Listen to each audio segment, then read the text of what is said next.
Minnesota went through a major ICE enforcement surge in the Twin Cities over the past year.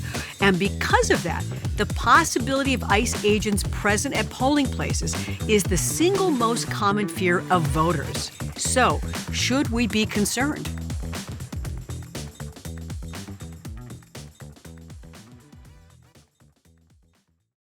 The person who knows this more than anyone else in the state is Minnesota Secretary of State Steve Simon, who is joining us here on Life Unscripted. Nice to have you here. Great to be here. Thanks for having me. You are the boss man of elections. I mean, really. And you can own it. That's all right. I mean, we oversee the Minnesota election system, true. But okay. Yes. We are now less than 2 weeks out from the primary in Minnesota, and there is a lot of anxiety about what's going to happen at the polls. Can you address just kind of that general anxiety? Well, I think the anxiety comes from the fact that there's just a ton of passion out there on both sides, both parties. They have some really deep contests, some really intense contests going on that have brought out, partisans of all kinds, party factions of all kinds. And I think the challenge in both primaries, because it's gotten so intense, for both political parties, major parties, Democrats and Republicans, is can and will they unite afterwards? Can they heal the wounds of the primary and get behind a particular candidate? So this is me just being amateur pundit here, but it's the intensity of the contest. You're seeing that every day. The big question right now, especially because I've been covering so much of what's been happening in the Twin Cities post-Operation Metro Surge, is are there going to be ICE agents at the polling stations? I will tell you, when I am out in the wild in Minnesota, as I often am, I regularly visit all 87 counties. This is the number one question I get over the last few months. Not even close. People will ask me some version of that. Will we have ICE or Border Patrol or federalized National Guard or some federal law enforcement presence at the polling place? And I have to say, this being Minnesota, the ICE surge of last winter is still a fresh wound. So I understand why people are asking that question. Here's what I say to people or communities who are having some anxiety about this. I say, look, two things. Number one, we have really good laws in Minnesota that protect against any harm that would come in that situation, okay? So, for example, in Minnesota, the only folks who can be within 100 feet of a polling place are voters, election workers, anyone who naturally works in the building, and each political party can send one challenger. That's it. And even then, there are a bunch of rules. The challengers can't speak to a voter. They can't get within 6 feet of a voter, etc. What about law enforcement? Well, we also have a law in Minnesota that says, and this surprises some folks, that you can't in Minnesota preemptively post law enforcement near a polling place, even if it comes from a great place. Even a kind-hearted police chief or sheriff who says, just to soothe and calm everyone, I'm going to put a cop at the door, or I'm going to put a sheriff's deputy at the door. You can't do that. Now, 1 minute into the polling place, they can always call someone in to respond to something. Obviously, that's common sense. So if a fist fight breaks out in the polling place, for example, of course you can call the cops, right? But you can't preemptively put it there. So that applies to the federal government as well. It applies to ICE. So there is some zone of comfort and privacy and protection there. And the second thing I tell people is, remember, you don't have to go to a polling place. In Minnesota, there are 3 ways to vote physically. One is in the polling place on Election Day. The second is to go before Election Day and vote in person. And the third is to vote from home. So people have options. There's a menu out there. You don't have to run the gauntlet. You don't have to go to a specific place on that day at all, and just assess your options. As you said, they can't be at the polling places, but, near the polling places, right. Even just in the community, I think we saw what has happened, that the federal government did actually come in yes. and essentially said, you know what, we're the federal government and you're the state and we're not paying attention to you. Right. And I think that still is resonates. It still is felt very deeply. Is that something that could be happening, just in certain neighborhoods where you might see right. ICE agents stationed maybe a couple blocks away from a polling place? You raise a really great point there. We have thousands of polling places in Minnesota, but you wouldn't need to go to thousands to intimidate a bunch of people. You could go to 5 or 10 or 20 if they're the right ones, right? So yes, you're right. That zone that I'm talking about is limited in scope. But we have really good federal and state laws generally about voter intimidation that apply to anyone, not just law enforcement, but the guy down the street. You cannot harass, threaten, and intimidate voters. So If there's someone there doing a law enforcement duty and you can show it and prove it and it's obvious, that's one thing. If, on the other hand, they're just loitering and seeming to be there to intimidate and harass, that's something else. And so we've been talking to a lot of folks, police chiefs, sheriffs, county attorneys, etc., about what the state of the law is to make sure that we can have calm. You know, I always say my goal for this election is, I have two goals: high turnout and low drama. Those are my two goals: high turnout and low drama. And on the low drama front, we all have to be on the same page. Law enforcement, our office, election pros around the state.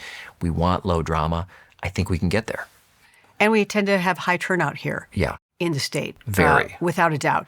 But we know that also there is a problem when it comes to if there are federal ICE agents around and if the police officers are there, that there is a line in which they cannot cross either in getting involved. If all of a sudden, for instance, they started, harassing someone who, may look, Hispanic or from another country, because we know that they have done this. You're exactly right. And one add-on to that is some people tell me, look, you're telling me about all these great laws, but aren't they just pretty words on a piece of paper? Unless they're enforced at the local level, they don't really mean much. That's why we're talking to law enforcement partners and others. In our office, we don't have guns and badges. We can't go out there and enforce this stuff, but we do work with people, counties, cities, townships that do have guns and badges.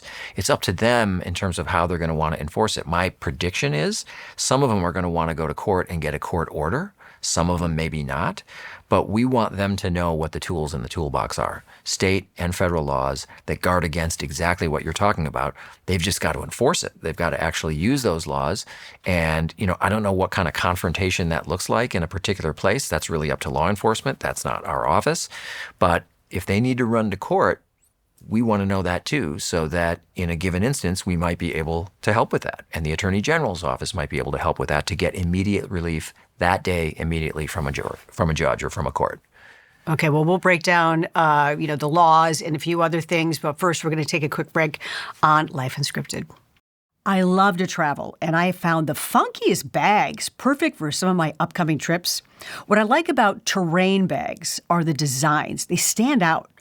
I love this backpack with the beautiful green floating fish, or the circadian slingback in orange and bright yellow because, well, I love orange and, well, you've seen my logo, right? So many different sizes and shapes of bags. Terrain offers durable, high-quality bags for eco-conscious adventurers. You can find them at terrain.org. That's TORRAIN.org. I've arranged the highest exclusive discount for my listeners. Use my promo code AKLIFE for a 15% off discount. Again, that's terrain.org, 15% off. Use code AKLIFE, 15% off all merchandise. I've been thinking about the Rolling Stones a lot because I have been listening to that Keith Richards book. Excellent, by the way. I've been wearing my old Stones t-shirt around while I'm listening to the book.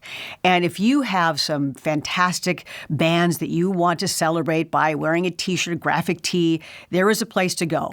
Old Glory, which features over 300,000 officially licensed items covering music, sports, entertainment, pop culture.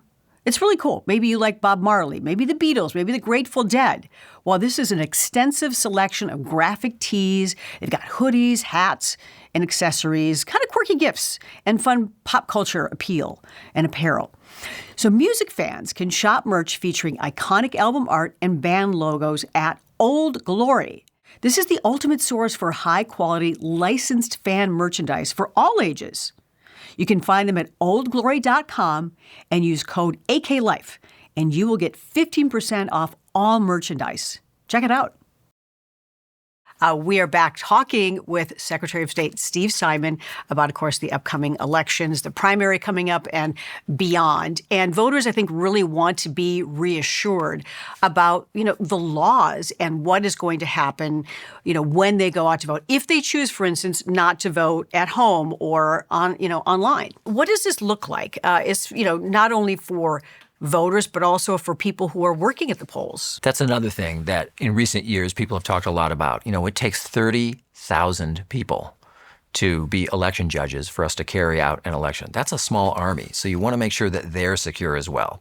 Fortunately, in Minnesota, we've withstood all the tests. I mean, for example, during COVID, we thought to ourselves, who's going to want to do that job during COVID? But we still got 30,000 people somehow.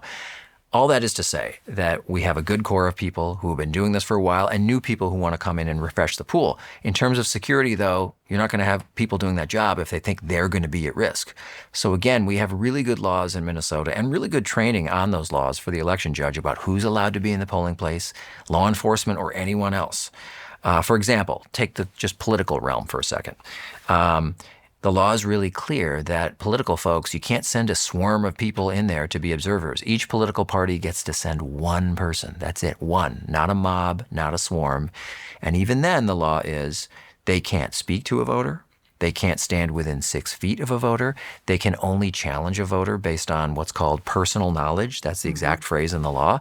So it can't be a vibe or a hunch or a whim or a feeling, right? So it can't be, I'm challenging her because something about her is off. Or I'm challenging him because I heard him speaking Spanish in the hallway and there's no way that guy's a citizen. That's not enough. And that really affects downstream the people who are administering the elections, the election judges, the poll workers, because they know the laws are tight, they're secure, they're going to be enforced. And there's really good training on that too. So fortunately, knock on wood, we've had really great success in Minnesota making these polling places what one court once called an island of calm. That ideally you want these polling places to be an island of calm. And in Minnesota, our record of longstanding has been that they really are that. They're not hotbeds of tension and yelling and screaming. They're pretty serene, calm places, and we want to keep it that way. An island of calm. That would be nice when we consider voting. Now, we understand that you have joined a bipartisan adjacent coalition of secretaries of state all across the country in sending formal letters to the Department of Homeland Security. And I'm wondering, you've pressed them on this issue of ICE agents and how they need to stay away. Yeah. Have you received an absolute from them saying, like a receipt in something in writing saying, okay, we will, obey basically your state laws, us, the federal government? One of the big disappointments this year for me and secretaries of state across the country is the retreat of the federal government over the last year and a half from the mission of helping states put on a secure election. In previous administrations, including, I have to say, the first Trump administration, and I praise them for that, we had this close cooperation. We don't anymore. So we don't hear from them very often, to your question. But the last time we heard from them on this issue was on a conference call that we had, I want to say in February, where one representative, I have to say, from the Department of Homeland Security said something to the effect, I don't know the precise words, of like, we don't anticipate sending, ICE to the polling place or any federal law enforcement. That's not in anyone's plan. That's not something that we plan on doing or can see ourselves doing, which I appreciated. It's not quite shutting the door. It's saying it's not at all. It's saying we don't anticipate. We don't anticipate and we don't have plans. So we've never gotten the definitive, heck no, we would never do that. And by the way, that would go such a long way to reducing anxiety, not just in Minnesota, but across the country. What it would be so wrong with saying we don't have any plans and we will not, shall not, must not. I think that's what people want. That's what they want. They want it in writing, but they are not putting it in writing. They're not putting it in writing. They're saying we don't have plans to, we can't imagine doing it, which at some level I appreciate, but that's not shutting the door. Earlier this year, you pushed back on the data requests and their tactics with the voter rolls. Right. Explain, what you thought they were doing there, and what kind of information were they wanting out of these voter rolls, and where did it go? So summer of 2025. The Department of Justice reached out to almost every state, 49 states, and demanded that we hand over every scrap of information we have on every registered voter in our states. Everything. That's millions and millions of people. Not just the public stuff like name and address. They wanted Social Security data, driver's license data, stuff that's very private and personal. Mm-hmm. So the first thing we did, of course, is we looked at the law, not who we liked or disliked or policy preferences. What does the law say? And federal law, not to mention state law, we believe was very clear. No, they are not entitled to this kind of sensitive personal information. And by the way, we're not an island out there. 33 states have taken the same legal position as Minnesota, including very red states, very blue states, states in between. So it's not a political thing. And so we said, no, you don't get this private sensitive data. So they've sued us. and all Where does the that other stand states. now? So the Justice Department is now 0-17 in those lawsuits. Literally winless, 0-17. Minnesota's is still up for grabs. We've submitted all the paperwork to the court. It's up to the court to come out with an opinion. And so maybe we'll make it 0-18. But the Justice Department has been successful 0 times in 0 states, convincing any judge, including Trump-appointed judges, that they are right, that they're entitled to this data. So the reason we're not giving this sensitive data is because of the law. And 17 courts in 17 other jurisdictions have agreed. We'll see if the court in Minnesota does. That's kind of up in the air right now. It's pending. That is encouraging. We know that the Trump administration has gone after Minnesota, being probably front and center other than California. Right. Let's talk about the state protections for Minnesota. Like, for instance, local election judges, municipal officials, and how are they going to maintain absolute control over the voting and the polling stations? I'm so glad you asked that question because I always like to remind folks that we have a bottom-up system in Minnesota, not top-down. So, for example, I and our office, we don't count votes at all. We don't touch anyone's ballot on Election Day. That happens in literally thousands of places across the state, in towns, in cities, in counties, right? And it's designed that way, and I like it that way. There shouldn't be one particular pressure point or pinch point. It should be spread out. It makes it a lot tougher for anyone to engage in any mischief. So you're right. It really is a question of the local folks maintaining control, as they have in the law, as they have for many, many decades throughout our history in Minnesota. And it's for our office, it's a question of backing them up, having their backs. We are all partners. We all have roles to play, and reminding them, local law enforcement, local county, city leadership, of what their options are under the law. You know, you don't have to tolerate disruption or intimidation in the polling place. Here's the long list of laws that you have that you can and should enforce at the polling place to make it a peaceful experience for everyone. We just want high turnout and low drama. Like I said, those are the 2 things I'm after. I think we'll get it. I'm glass half full on this stuff. We have great people, really ethical, smart, competent people at the local level in thousands of places across Minnesota. And we have a great tradition in Minnesota of people embracing democracy. As you said, we're almost always number 1 in the country in voter turnout. That's meaningful. People in Minnesota take voting very seriously. I have a friend who works at the elections in a different state. And so I've learned a little bit from her about the kind of training, which is pretty extensive. And I encourage anybody who really wants to know what it's like to, be a vote counter and to be part of the process. Maybe that will open your eyes to how things are done. All right. So we're going to take a quick break. And when we come back, we'll talk about just the primary system in general. So stay with us here on Life Unscripted. Hey, I want to tell you about a product that I absolutely love. They are my Cozy Earth pajamas. They are just soft and buttery, and I can't tell you, I would actually prefer to wear them all day long. Now, I've arranged a fantastic discount for my listeners of Life Unscripted. Enter promo code AKLIFE for 21% off any product you purchase at Cozy Earth. Once again, that's 21% off. Go to CozyEarth.com and use promo code AKLIFE, and let's get cozy. Do you ever have an energy drink and you realize, oh, that's a little bit too much caffeine? Well, here's an idea for you. Aspire. Aspire energy drinks are so yummy. In fact, this one is mango lemonade, and it's delicious. Half the caffeine, and it also has green tea, a lot of great flavors, and I've arranged a great listener discount for you, 20% off if you use the promo code AKLIFE. So 20% off of these Aspire drinks at aspiredrinks.com. You will love feeling inspired with Aspire. We're talking about the primaries here in Minnesota, for instance, coming up in less than 2 weeks. And what do you think, for instance, about the system and about this tool? Do you still think that it's relevant in elections to have primaries? It's relevant and important, but I think there could be some changes. So there has to be some way to winnow down multiple people in one political party running for an office to one that survives into the final round in November. Primaries are the way that we do it, but I think in Minnesota it could stand some improvement. For example, our primary is in August. And as all Minnesotans know, August is outdoor time. It's vacation time. It's time to unplug. It's time to soak up the last of summer before everyone goes back to school and reorients and the leaves change, right? And so I don't think that's a very good time for a primary. Can we change that? Yes, we can. I've supported for many years changing it to June. You don't want it so early. You want sort of that Goldilocks spot just right. And to me, I think June is a good time. So it's after the legislative session. It's the early days of summer.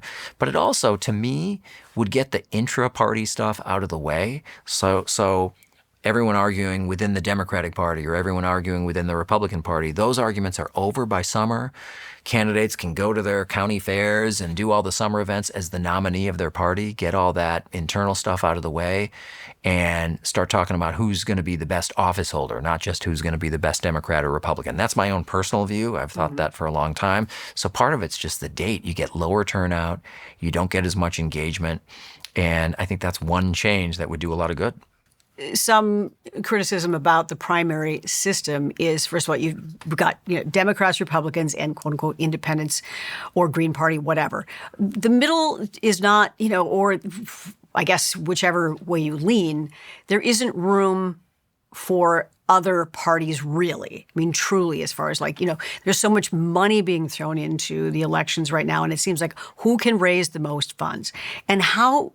Do you think, or do you think, that we can get to a place where it will be more open to someone who isn't a Democrat, isn't a Republican, and actually there's a stronger movement of independence? Well, fortunately in Minnesota, we do have one feature that does enable that kind of participation. It just doesn't happen as often as maybe it should. So, for example, we have what are called open primaries. So because we don't have party registration in Minnesota, when we register to vote, you don't register as a Democrat or as a Republican. Anyone can vote in any primary. So anyone can go in and vote in the DFL primary or the Republican primary. But the catch is you've got to stick to one side. In other words, you can go vote for the primary and you don't have to be a registered anything because we don't register. You can be a self-described independent or even a Republican, I guess, and vote in the DFL primary or vice versa. The problem is you have to vote all your contests in that primary. You can't mix and match. So no voter in Minnesota can go in and say, you know what, in the governor's race, I'm going to vote in the Republican primary. But in the U.S. Senate race, I'm going to vote in the DFL primary. You can't do that. You got to pick a side and go in there. So it's open to an extent. Anyone can vote in either primary, but it's not open in terms of being able to mix and match. And that's something that's come up over the years that would maybe enable or incentivize more people who are sort of middle of the road. You're forced to one side or the other. Exactly. And it just really, you have to really know a lot before you get to the polls. If you want a write-in or some, not a left or right, somewhere there in the middle. And you're right, some people might prefer, Democrats or Republicans, but then they might want to cross over to one specific office. So the primary system, some are saying it's kind of outdated, maybe even the nomination process, because some of the people running are like, I'm just not going to show up. Well, I'll tell you, in some states, like California, for example, they have what they call the jungle primary, where everyone is on the ballot. I don't care who the parties are, Democrat, Republican, Green, Libertarian, whatever, they're all in the party. And top two finishers, regardless of party, make it to the general election. So it's just everyone go in and vote for everything. Top two, sometimes it might be two Democrats in the general election or two Republicans, sometimes not. But that's one system that others have experimented with that is intriguing and interesting. But I think the key thing that I always tell people, how many times have we all heard people say in the November election, I just don't like what's on the menu. None of these candidates are inspiring me. And what I say to people who say that is, then you got to vote in primaries because that determines who's on that menu, who's on that final ballot. So you got to vote in primaries. To my way of thinking, it's a little tougher sell in August in Minnesota. It would be a little bit of an easier sell if we moved it to a month like June. We've been focused more on the primary, but of course, we have bigger elections down the road. And I know, for instance, primaries tends to draw by, I think, 4 times more older people than younger people. How are we going to get younger people motivated for instance, voting in a primary? I know, I've encouraged my daughter. She's been a part of the process since the beginning. But there is a gap there. Yes. How do we fix that gap? Well, here's the good news. There has been a real awakening over the last decade and a half among young people voting generally, more often in the general election. But you see this nationally. The gap between voters 30 and over and 30 and under has almost been cut in half, okay, over the last decade and a half. So there's been this resurgence. Now we got to get them to vote in primaries. And I do think more flexibility is one of the answers. I do think, I know I keep harping on this, a date that works for more people where they aren't in flux and moving, and maybe they're students, and August is when they're going to orientation or they're moving or, whatever it is. So I think that's something that could do a lot of good too. There are others who claim that a jungle primary, like California have and a number of other states, maybe that's a way that might encourage more people who aren't necessarily locked in to a particular ideology or political party. So there are a lot of interesting proposals out there, I would say, but I'd love to see more people voting in primaries, for sure. Well, before you leave, let's make sure that we get the information to people about primary day. I've said, it's Tuesday, August 11th. And again, how can people register if they haven't registered yet? Right. So go to our website, mnvotes.gov. That's mnvotes.gov. It's a great one-stop shop. You can register online. You can find out where your polling place is. You can find out how to vote early. And here's a key one. So many people in any election, they say, well, I know about this contest or this high-profile contest, but what even is on our ballot, right? And are we voting for county commissioner? Are we voting for state senate this time, or was that last time? So there's a feature right there on mnvotes.gov, right on the homepage, you can find it, where you type in your address, and up comes a sample ballot specific to your individual precinct. So you'll see every contest, every candidate in that contest, and a website if they've provided one to us. So that's a cool feature too. So mnvotes.gov, great one-stop shop to know what the rules are, where to go. You can order the ballot to come to you at home if you want to do it that way, but it's a really great place to pick up all that information. All right. Well, it's an important topic, and thank you so much for coming on Life Unscripted. Secretary Simon, you've addressed our concerns. Hopefully everything will be smooth. You said this is the one place people should feel calm. Right. Is when if they choose to, vote in person. So we hope everything goes smoothly. But thanks so much for kind of explaining the process and what people can expect. My pleasure. Thanks for having me. Thank you. Hey, thanks for listening to Life Unscripted. Don't forget to subscribe, like, and write me a review. Let me know what you think of the podcast. And when you buy any of the products and use my promo code AKLIFE, I get paid. And you help support the podcast.